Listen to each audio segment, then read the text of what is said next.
Hello there guys and welcome back to the channel. So in today's video we're going to be talking about 714 and this is going to be full exploration guide. So we have already went through the first 3 quests. I have added all of them to my Act 7 playlist. So if you are wondering about anything up until this point, definitely go check out one of those videos. So we have 7.11, 7.12 and 1.3 covered.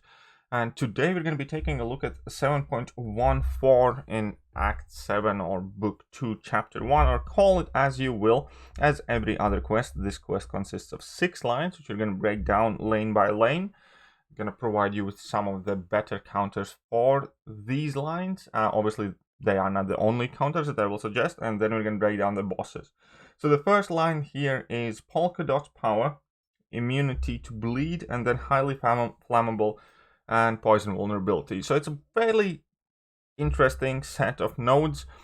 Polka Dot Power disables you from gaining power by normal means.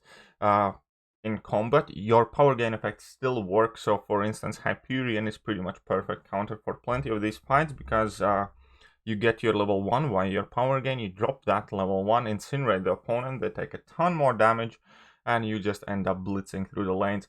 I personally had a ton of fun using Massacre here. He did absolutely fantastically. That incinerate damage was quite nuts.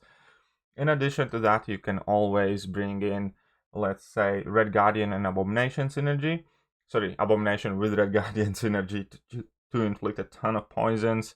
Then you have New Immortal Abomination, or basically any champion that accesses damage over time effects excluding bleed via either their heavy attacks or their regular attacks, because otherwise you will not be able to really get your special attack.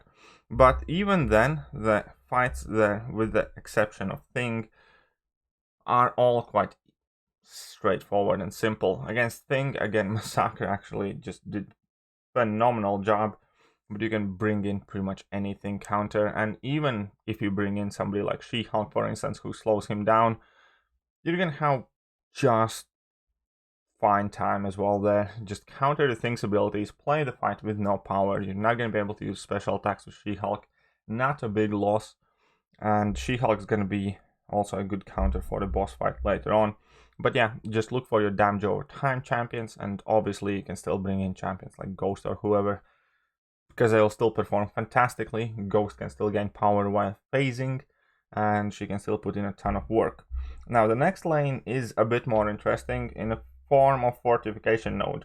While tech attackers have an armor buff, they are immune to bleed, poison, and cold snap effects. Whenever a tech attacker would receive a debuff they are immune to, they gain a Fury passive. Then you have Fissure and Armor Break immunity, which are quite irrelevant nodes. But you also have this Energy Adoption Ice, which basically will place a lot of cold snap debuffs on you, or will try to. So ideally, here you just need a tech attacker with armor buff, and that's as simple as that. Bring in your guillotines, bring in your warlocks.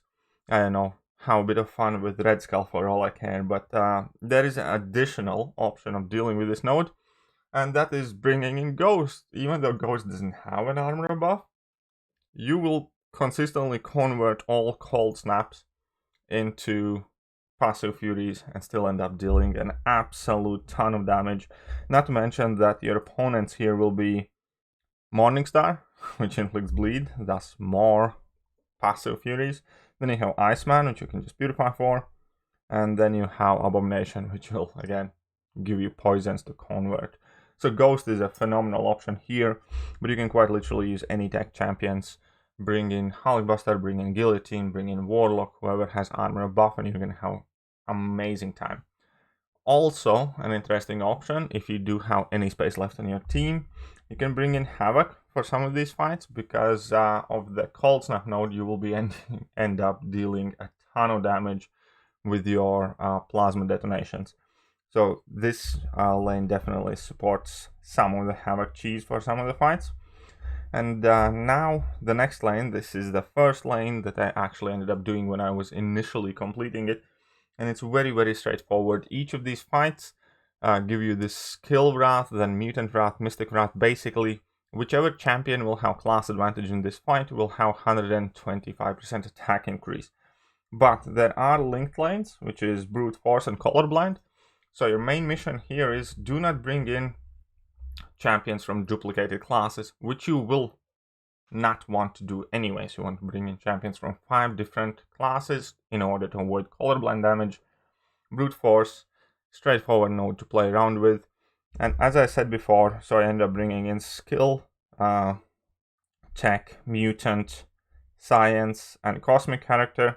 And I ended up doing it without a Mystic character because I just used like Cosmic Ghost Rider for the champion fight. But overall, you're relatively free in whoever you want to bring in because you're gonna gain very, very significant damage increase in 5 out of the 6 fights. You kind of have to pick the fight that you're least concerned about and play it in a class neutral relationship. And it's one of the most straightforward lanes in entire Act 7, I think. Moving on to next one, we have Pressure Gauge, Mystic Focus, Rage, and Mystic Wrath. Now this lane in itself seems a bit confusing, especially because of Rage and Pressure Gauge, where you will have to pay attention to how high or how low your quote-unquote counter is, how high the pressure is, and then you need to fight accordingly. You need to either throw special attacks, or you need to throw regular attacks, or you need to take hits in a block. But thanks to that Mystic Wrath and Rage, you'll be dealing a ton of damage because Mystic champions gain that 125% attack increase, and Rage will consistently give you Furies you can nullify to fuel your own abilities. And for most part, I just kind of blitz through with top of my Mystic roster. But there are obviously ways around it. You can pretty much ignore most of these nodes if you're using, let's say, Archangel, because Archangel is capable of A, shutting down the nodes in its entirety, and then also passing Rage, kind of like the damage cap and the Furies. So Archangel can also be a fantastic addition for you to bring. Same goes for Quake, but ideally you still want to benefit from all of the nodes and bring in your strongest Mystic champions. When it comes to fights themselves, pretty much all of them are the dream for Mystic champions. You have Medusa, which gives you even more Furies to nullify, Red Skull with armor buffs, Kamal Khan, where you also get more Furies, so on and so forth. So not too much to worry about. Definitely not as tricky and or intimidating lane as it might initially seem. Just stock in your strongest Mystics and you should be pretty much fine. Next up, however, is one of the more annoying lanes, and it's even not that bad. It's just that you really don't have all that many great counters here, because you have Arc Overload 2.2 with Armored Assault, and then you have Critical Setup and Boost buff for armor ups. But the base idea is that vast majority of the time, most, if not all, the opponents that you go up against are going to be unblockable. Now, you can obviously try to counter them being unblockable with armor break abilities, but the problem is that a lot of armor break abilities that are kind of like most common in the game either require you to parry, or the champion playstyle kind of requires you to get your openings from parrying. And for me, the best recommendation here is just bring in Ghost and ignore all the nodes altogether, because Ghost doesn't have to parry to get her opening. She can just phase through it and punish the attacks.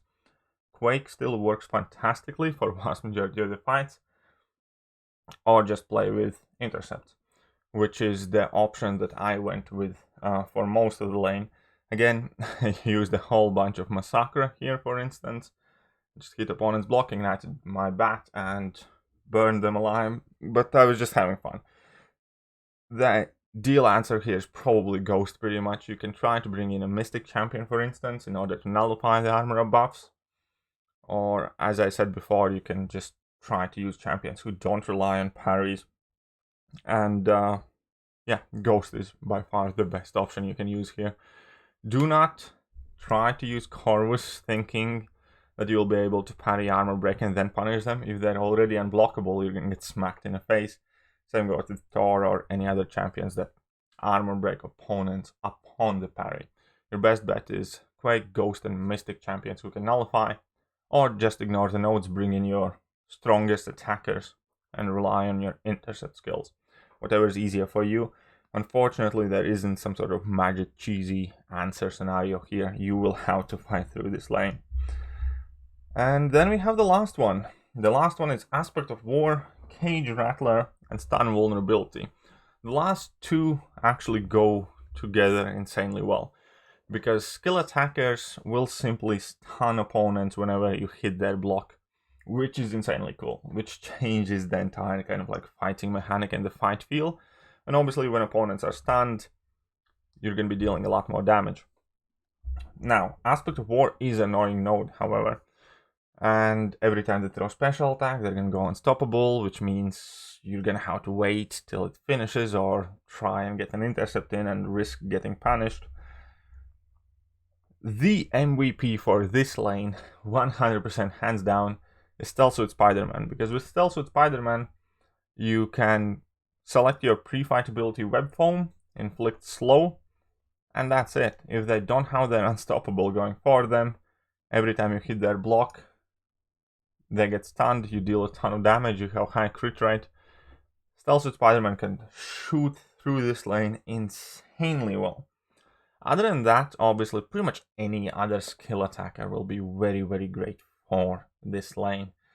Just play a bit slower, play a bit reasonable. You will have to wait out some of those unstoppables after their special attacks, and they will eventually get unblockable themselves. But since you don't have to kind of like fight hard for your openings, it's actually very, very fun, quick lane, because through most of it you have 200% attack increase, and you can blitz through with vast majority of the skill champions in the game. Side note here from my personal experience, because I was really rocking that Massacre fan. Do not use him here for this lane, because you want to hit opponent's block to ignite your bat, and Massacre can't do that if you consistently stun the opponent. So yeah, do not do that. But Stealth Suit Spider-Man was an absolutely fantastic addition. Right, now let's move on to the bosses.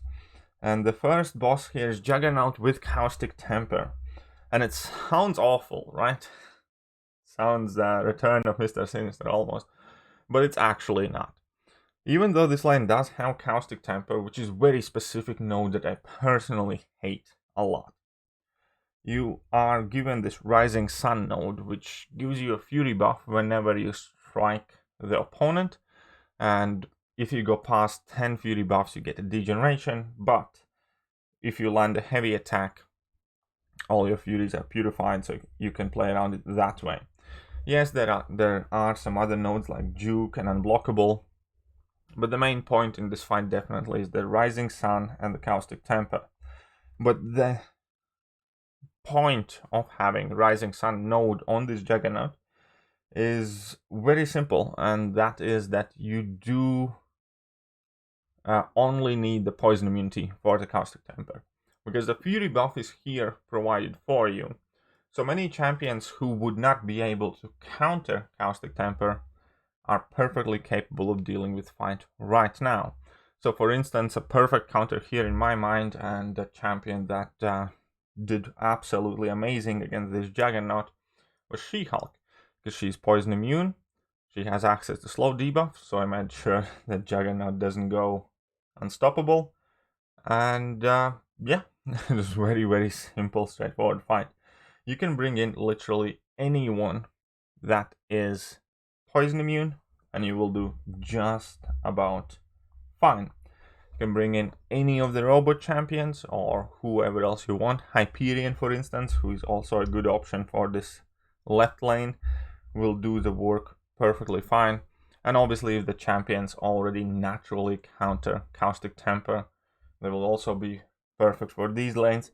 But for me personally, just for the ease of life, I would want to have a way, an option how to counter that unstoppable. And that's about it. So my personal recommendation here definitely was She-Hulk, but you can use any poison immune champion to deal with that fight. Now the middle boss is definitely by far the easiest. It has Rust and Ruin, Lazarus, which can be annoying, Counter Strike or whatever, and also this heavy assault node. And you can cheese it with Doom. I'll just leave it there. Because of heavy assault, your heavy attacks will be dealing a ton of damage. Whenever you deal 7% of health, total health, to her, she gains a physical resistance buff. And that means that Doom can stagger it, and you can just slap her in corner for infinity. In addition to that, champions that worked perfectly for me were all champions that rely on heavy attacks. So I don't know, you can bring in Warlock. I used Archangel for one of these fights just so I don't have to deal with the Lazarus node, for instance. But yeah, Doom cheese it, Archangel it, or just heavy spam her to death and you will be just about fine. Very, very simple boss. Now the last one is arguably the trickier one, even though the nodes actually don't do anything here. In quite the opposite. You have poison vulnerability, and poison is the only way how you can modify this guy's regeneration rate, I believe. So it's actually very helpful to use a champion that has access to poison. The node has enhanced bleed, but again it doesn't matter too much. And the node aggressive actually helps you because you kind of have to intercept this guy. The problems people are having against Wolverine Weapon X is if you are unfamiliar with his mechanics. But to effectively kind of like describe the way to fight against the guy, you just need to remember the number 25. When he hits 25 charges, he goes unblockable and unstoppable. Now that unblockable lasts, well, he has any charges pretty much, but unstoppable is on timer. So the way you fight Wolverine Weapon X using any champion, ideally somebody with poison, that can modify his healing rate because he will end up healing a ton otherwise. Or you can also use like Warlock and Archangel or Mysterio or whoever to to heal block him basically. But back to the main point. The way you fight this guy is you fight him normally up until he gets to 25 charges. Once he does, you back away and you wait that unstoppable buff to go away, unless you can counter it or slow down the Wolverine Weapon X. And then as soon as the unstoppable expires, you just start 4-hit dash back intercepting the guy, and that's about it. And then you keep an eye to his charges. When they drop to 0, you're perfectly fine. You can parry again for a bit, but keep an eye to when he reaches 25 again. And that's about it. That's just about as simple as that. But you will want to deal with his regeneration. Therefore, bring in either a heal block champion or bring in Warlock or Archangel or a champion who can poison him. Warlock is definitely the most popular meta option here. But you have other options available to you. The main thing is that you know how to find this guy. And yeah, go do a duel before the fight if you have to. Other than that, that is pretty much it for this one. I'm not going to keep you guys any longer. We're going to be back tomorrow with 7.15. And then on Saturday, we should cover 7.16. And we should be done with this series. And somewhere in the middle of that, I'm going to start breaking down Variant 6 as soon as I'm done exploring it. Hope you guys enjoyed today's video. Hope you guys found it helpful. And I'm going to catch you guys soon. See ya.